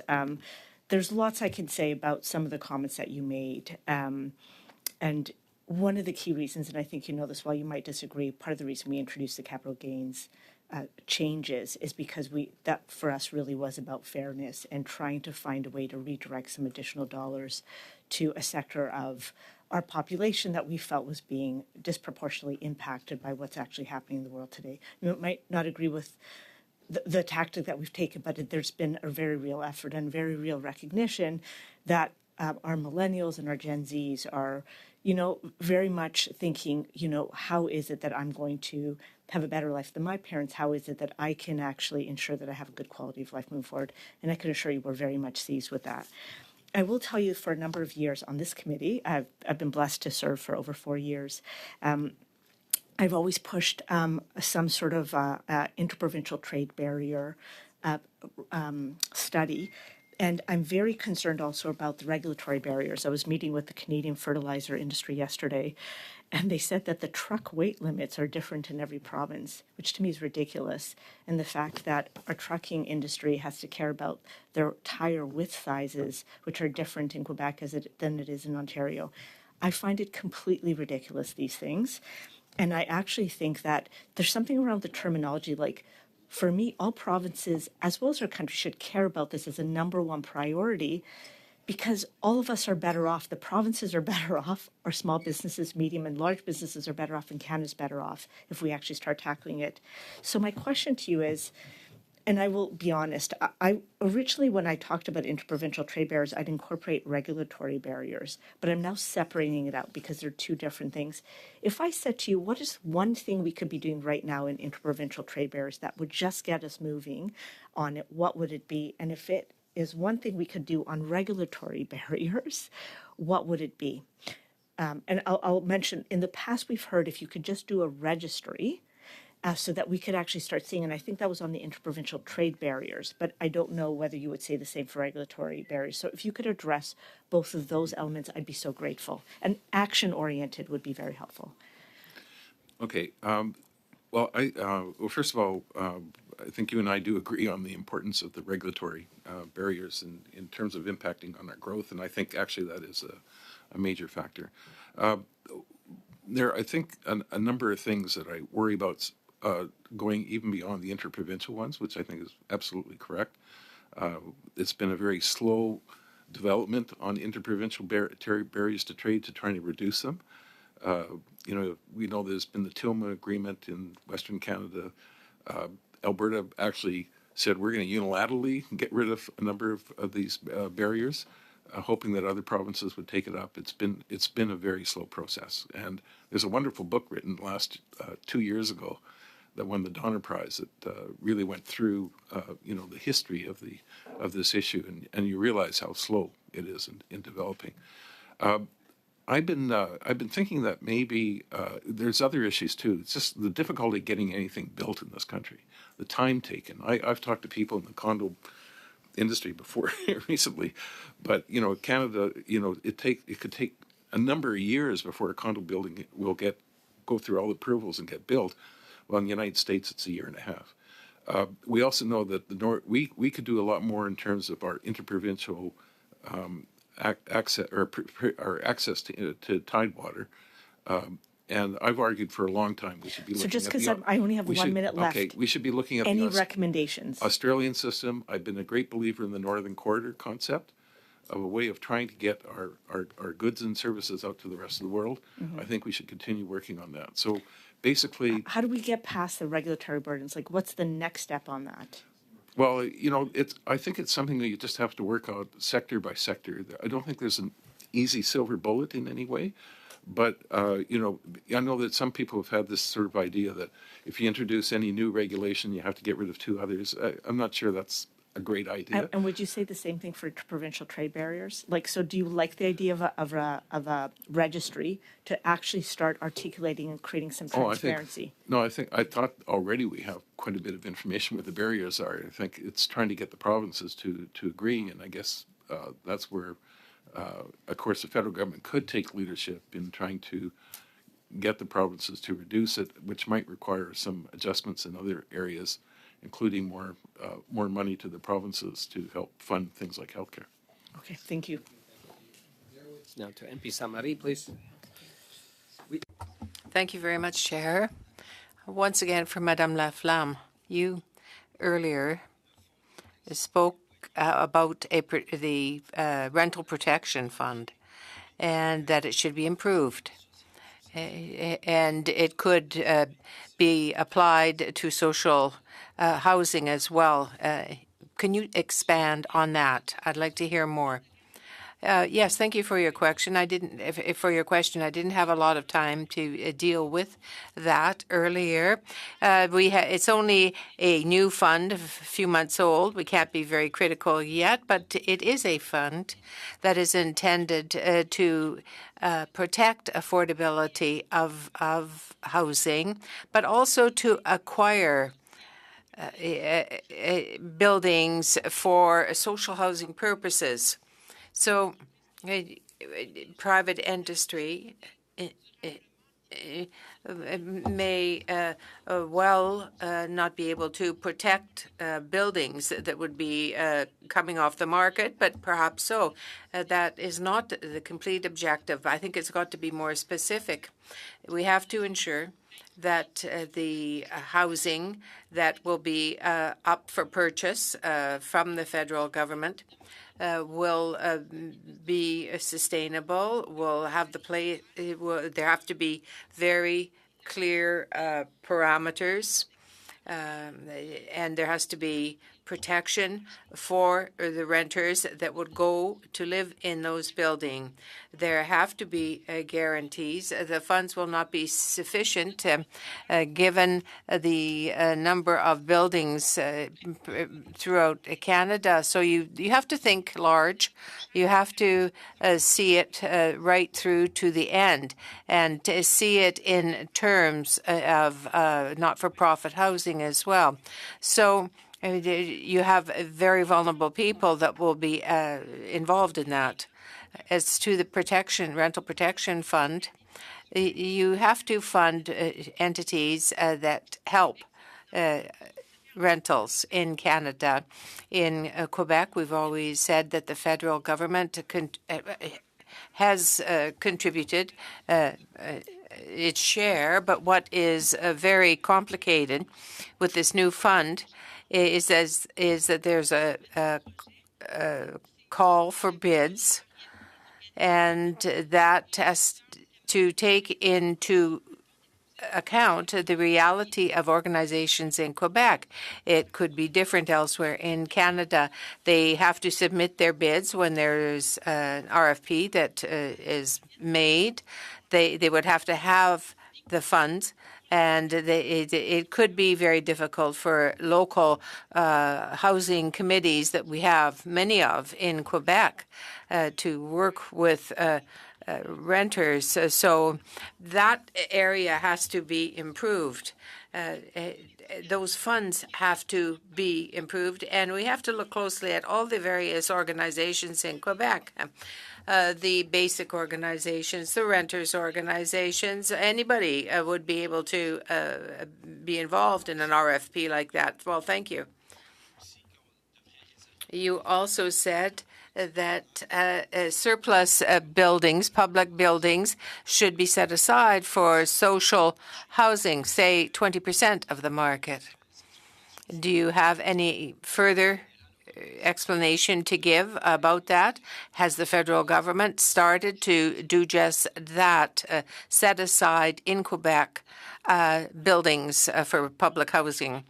No, to my knowledge, no. There is a website with a map where you can see throughout Canada and Quebec where buildings would be involved in a sale like that. But there is a request, there is an RFP. They are being reserved on a priority basis.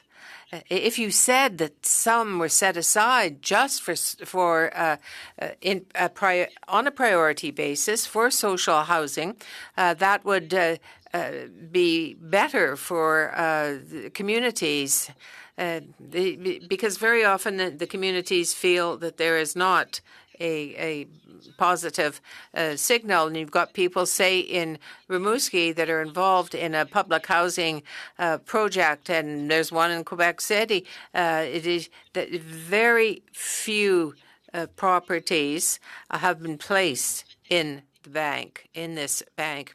And there are other properties that fall under the jurisdiction of Canada Post or Canada Lands, for example, and that complicate things. Those buildings in Montreal should be reserved to serve the environment in Montreal, the people there that need the housing, but there are no clear guidelines from the federal government to that effect. So it has to be clearer, and it puts an enormous weight on the population itself. So more clarity, more guidelines. It is the public interest that has to be borne in mind. Very clear. Thank you very much. Thank you, Mr. St. Marie. Will be our final questioner, MP Davies. Yeah, you'll have the final 5 minutes to ask questions before we thank our witnesses. Thank you, Mr. Chair. Thank you to all the witnesses for your excellent testimony. Dr. Mintz, if I understand your estimation, you forecast that increasing the capital gains inclusion rate to 66 and change percent for corporations and individuals with gains over $250,000 per year will cause Canada's capital stock to fall by $127 billion, employment to decline by 414,000 jobs, GDP to fall by almost $90 billion, and real per capita GDP to decline by 3%. Now, we all know that the capital gains rate was established, I believe, in 1972. In 1988, and that was at 50%. In 1988, the Mulroney Conservatives increased the capital gains inclusion rate from 50% to 66% and change, exactly the rate proposed now. What impact did that move have on Canada's capital stock, employment rate, GDP, and real per capita GDP? Well, first of all, the few studies that I've seen that have been done on capital gains tax changes earlier on did estimate that there was an impact on investment and the cost of capital, and that would have had an impact. So, you know, and the numbers that I use. Do you know what those numbers are? I don't remember. I'd have to go back to the studies, but I think you know, the one that I could think of had very similar kind of results. But Okay. but let me Well, just what's interesting. no, but let me Oh, just sorry, go ahead. yeah, let me just add very quickly that we have to remember that the reason why the capital gains inclusion rate was increased at that time was because we lowered the corporate income tax rate quite a bit, and in fact, the one argument I would give is that in 2000, when we started lowering the corporate income tax rate in Canada, we reduced the dividend tax credit in order to, you know, because of our integration system of corporate and personal taxes, but we didn't increase the inclusion rate slowly at the same time, which I think would have been appropriate. But we did, Okay, well, at least following in terms of tax policy. You may be anticipating where I'm going, but if there was those negative impacts after the Mulroney Conservatives increased the inclusion rate in 1988, were the Conservatives economically asleep at the switch then in 1990 when they increased the inclusion rate to 75%? So in that 2-year period, they either failed to appreciate that there were negative impacts of their increase to 66%, or they were oblivious to those negative impacts because they then increased it again to 75%. Can you help me understand that move by them?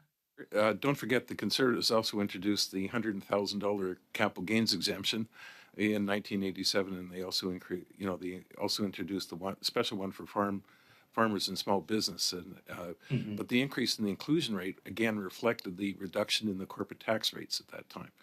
And so it was a way of trying to keep the total tax on realized capital gains similar to the tax top rate on dividends. I'm not arguing against that as a principle. What I'm saying is that right now, this was not the time to do it. And in fact, I would have preferred a much more thoughtful approach to whole capital gains taxes because of the complexity of the issue, including issues like inflation. Where are corporate income tax today relative to where they were in, say, 1990? I'm sorry, 2000. 2000. Yeah, 2000, our federal provincial rate was 43%, and today it's around 27%. 26%. So on average. So corporate tax rates are significantly lower today. Right, and we did not include the capital. We did not increase the capital gains inclusion rate since 2000.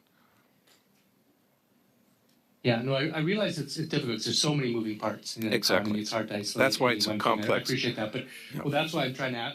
You seem to have isolated the current increase in capital gains and with some very precise numbers about what you think going to be calamitous negative impacts.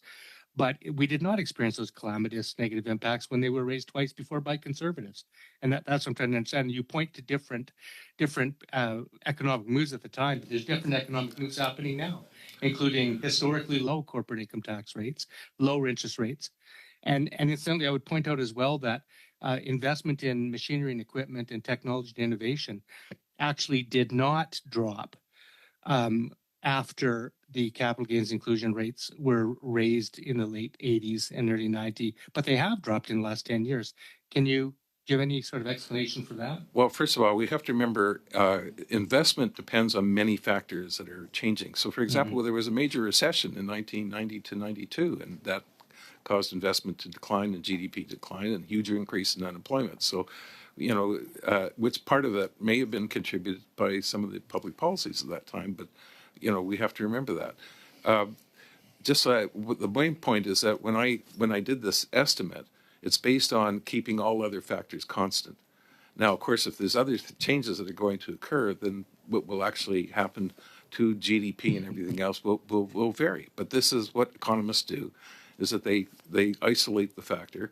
And my main point is that you have to be realistic. The capital gains tax increase will have an impact on GDP and employment. And the number isn't huge in my view. But in fact, we don't even...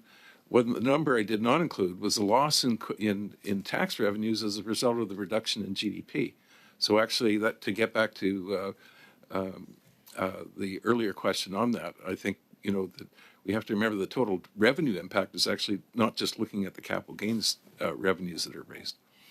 Thank you. We're going to thank you, MP Davies. Thank you. Yeah, that will be kind of the final question. There's been many. Mr. Chair, would there be time for another conservative and liberal round? I'd like to get in on this discussion, but I appreciate No, that there's no time. There's no time for that. I know that MP Chambers, you have something really quick, like we're talking 5 seconds to. Look, I don't want to surprise any members of the committee. We have the CRA that is scheduled to come.